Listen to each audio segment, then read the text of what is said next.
경매도 부동산을 사는 방법 중에 하나잖아요. 그쵸. 근데 우리 물건 살 때 조금이라도 싸게 살려고 막 가격 비교하면서 사는데, 집을 사는데, 부동산을 사는데 싸게 살 수 있는 방법이 있는데 안 할 이유는 없는 거야. 맞아. 혼자 할 순 없잖아요. 혼자 해도 돼. 왜 혼자 못해? 할 수 있어요. 혼자 참 저렇게 돼요. 물론 손해는 안 보셨지만 남의 집 보고 와서 입찰하는 경우도 있는데. 좀 배우고 하면 되는데 그때는 또 젊었잖아요. 그러니까 무모했던 것 같아요. 지금 생각해보면. 저는요, 경매지를 보고 법원을 왔다 갔다 하고 구경만 한 건 2003년? 시작은 20년 전에 하신 거네. 보고만 오는 거예요, 보고만. 근데 진짜 누가 옆에서 찔러서 해준 게 없는 거지. 혼자 못하는 거지, 무서워서. 왜냐면 큰일 날까봐. 보통도 보면 감정가가 얼마인데 네가 계산을 잘못해서 내지는 뭐 입찰표를 잘못 써서 막 이런 얘기 하잖아요. 오로지 겉만 먹고 못하는 거야. 맨날 학원만 빙빙 돌다가 입찰도 못하고 이제 와서 처음 하나 한 거예요, 그때. 학원을 많이 다니셨어. 관심은 어렸을 때부터 있었어요. 근데 진짜 학원만 뱅뱅 돌았지 실제 입찰을 한 적이 없어요. 학원을 다니면 많이 다녔으니까 이론은 어느 정도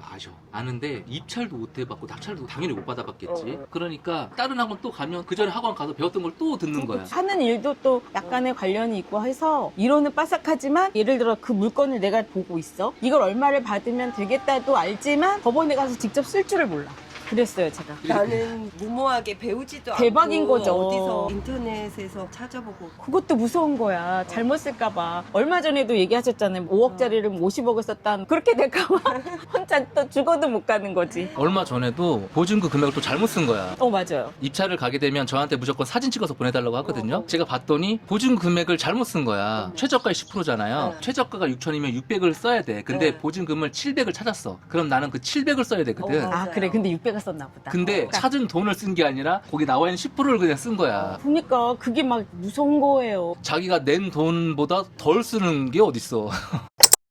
경매는 혼자 할 수 있다니까? 왜 혼자 못해? 무슨 공부든 다 독학으로 할 수 있어. 근데 옆에서 같이 얘기해 줄 사람이 있으면 그게 좀 더 속도가 빠르겠지. 부산 갈 때 걸어서도 갈 수 있어. 운전해서 갈 수도 있고 자전거 타고 갈 수도 있는데 비행기 타고 가는 게 제일 빨라. 비행기 타고 가면 돈은 더 들지. 근데 빨리 도착하니까 다른 일들을 빨리 더 많이 할 수 있어. 그거는 각자 선택을 하면 돼. 그러니까 무조건 혼자는 할 수 있다. 근데 옆에서 누가 단 한마디라도 거들어주고 먼저 그거를 해본 사람이 있어. 그거를 먼저 찍어 먹어본 사람이 있어. 그러면 이거 먹으면 매울 텐데? 라고 하면 안 먹을 수도 있잖아. 근데 그거를 맵다고 하더라도 꼭 찍어 먹어보는 사람이 있다? 먹어보고 나서 아 진짜 맵다. 그럼 그거 맵다고 하는데 왜 먹어요? 그러면 혹시 몰라서. 그리고 성공하려면 성공한 사람들 옆에 있어. 맞아요. 뭐 이런 말 하잖아요. 근데 이것도 주변에 경매를 하는 사람들이 있어야 끈을 안 놓고 계속 하는 거야. 그런데 경매하는 사람이 주변에 저도 아무도 없거든요. 저도요. 그러니까 친구들을 만나도 사실 할 얘기가 없는 거야. 드라마 얘기할 거야, 연예인 얘기할 거야, 정치 얘기하면 싸우고. 근데 나는 내가 하는 게 있으니까 경매 얘기를 하면 정보도 많이 얻어가고 유익한 시간이 되는데 주변에 누가 아무도 안 하잖아요. 그러면 내가 하는 말도 못 알아듣고 걔가 하는 말 내가 듣고 싶지도 않고 그런 일이 생기는 거지. 저는 주변에 경매하는 사람 많을 것 같은데 친구들이 경매하는 사람이 없다고. 하다못해 가족도 경매하는 사람은 없어. 얘기를 해도 못 알아들으니까 남편만 해도 얘기하잖아. 그럼 대답은 해주지만 관심이 없다. 낙찰 받았어, 팔았어. 그럼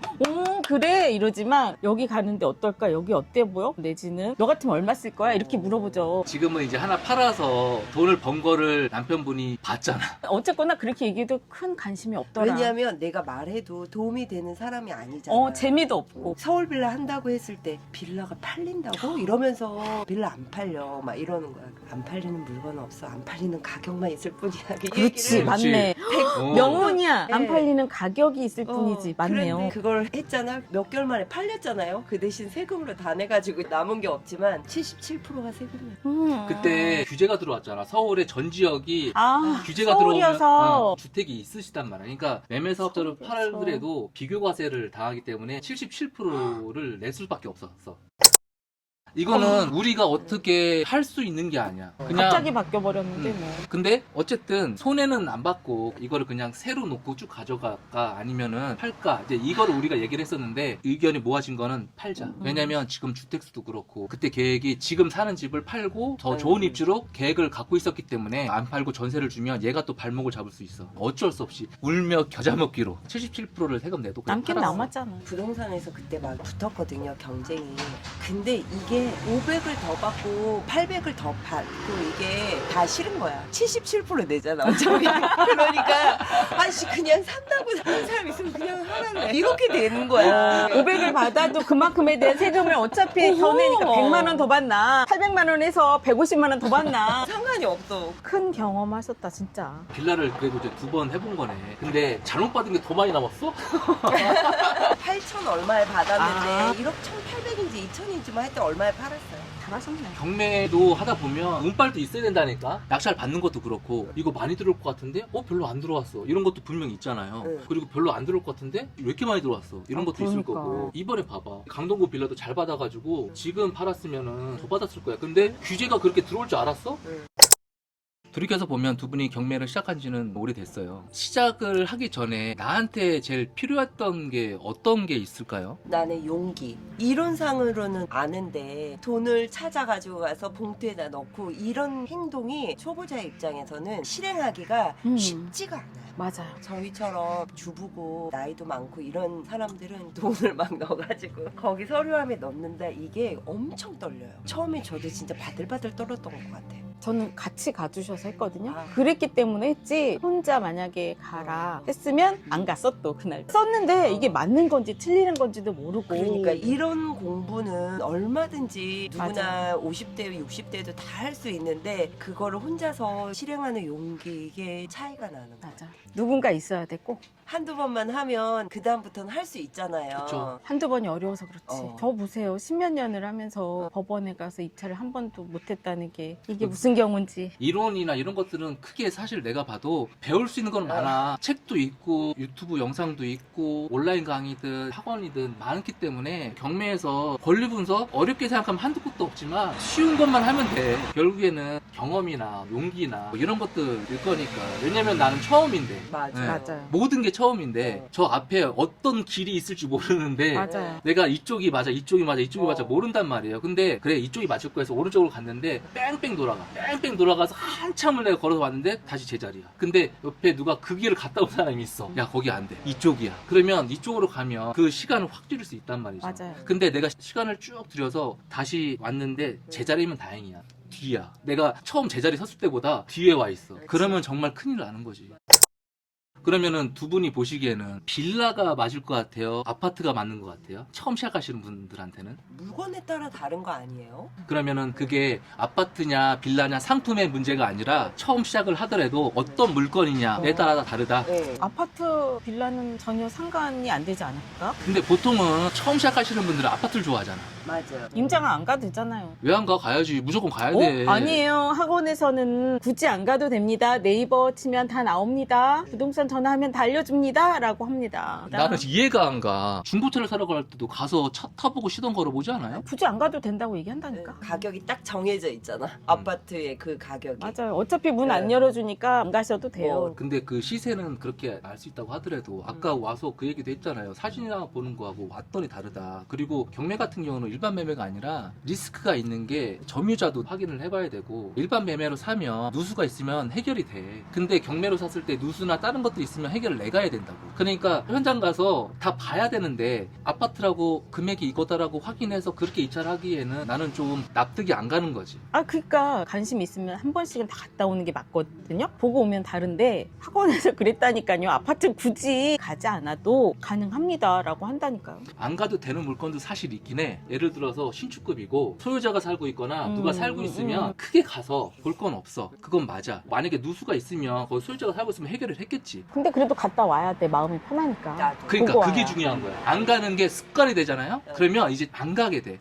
이거 안 가도 입찰을 해도 되네? 가서 사장님들하고 막 얘기했는데 매수가 대기하고 있다거나 이러면 내가 조금 더 공격적으로 금액을 써서 낙찰을 받을 확률이 높아지는 것 같아. 그리고 제가 요번에 입찰한 거 그것도 사장님이 아무도 안 왔대요. 근데 그 사장님 딱 얘기해 주더라고. 올 확장돼 있던 걸로 본인이 기억한다고. 그러니까 현장을 가야 이런 얘기를 들을 수 있는 거지. 맞아요. 아까 우리 얘기했지만 전화로 오면 이런 얘기 안 해줘. 빨리 끊으려고 하지. 한두 번은 임장을 안 가고 입찰할 수 있어. 근데 제일 무서운 거는 이게 습관이 된다고 이제. 습관이 무서운 거야. 그러다가 한번 사고가 터지는 거야 이제. 그래서 임장을 안 가면 저는 그냥 입찰을 하지 말라라고 그러고 내가 진짜 하고 싶으면 어떻게든 임장 가야지. 시간을 내더라도. 임장을 나는 안 가고 입찰을 하면 난 마음이 불편해. 난 사람이 있을 거란 말이에요. 임장을 꼭 가야 된다. 가야 된다. 경매 이제 처음 시작하시는 분들이 빌라든 아파트든 크게 의미는 없는 것 같고 어떤 물건이냐 이거에 따라서 달리는 것 같다. 근데 보통은 아파트를 많이 선호를 하신다. 처음 시작하시는 분들이. 왜냐하면 이제 시세 파악이 빌라보다 쉬우니까 용이하니까 그리고 잘 팔릴 것 같으니까. 처음에 이제 아파트 계속 보시다가 계속 회차라니까 빌라를 하자라고 해서 빌라를 낙찰받고 매도까지 한 거거든요. 한 서너 번 진짜? 회찰. 경매를 하면서 부동산 사는 방법이 하나가 더 생긴 거니까 선택지가 더 있는 거 아닐까? 그리고 경매를 하면서 부동산을 알게 되는 거고 어쨌든 자연스럽게 공부가 되는 거니까 예전에 경매 모르는 상태에서 일반 매매로 살 때 하고 경매를 내가 경험해보면서 일반 매매로 또 살 수도 있잖아요. 내가 경매한다고 경매를 하면 사는 게 아니니까. 그러면은 부동산에 가서 사장님하고 얘기할 때나 물건을 어떤 걸 체크할 때 예전보다는 더 많은 것들을 체크를 하고 얘기를 해볼 수 있지 않을까? 두 분 같은 경우도 경매 처음 했을 시절이 있잖아요. 오래됐지만 지금 경매 관심을 갖고 있고 시작하시는 분들한테 먼저 시작하신 입장에서 그리고 낙찰도 받아봤고 매도도 이제 해본 경험자 입장으로서 해줄 말이 있으면 한마디씩 하고 마무리할게요. 우리 거의 2시간 넘게 얘기했어. 가정생활 안 하세요?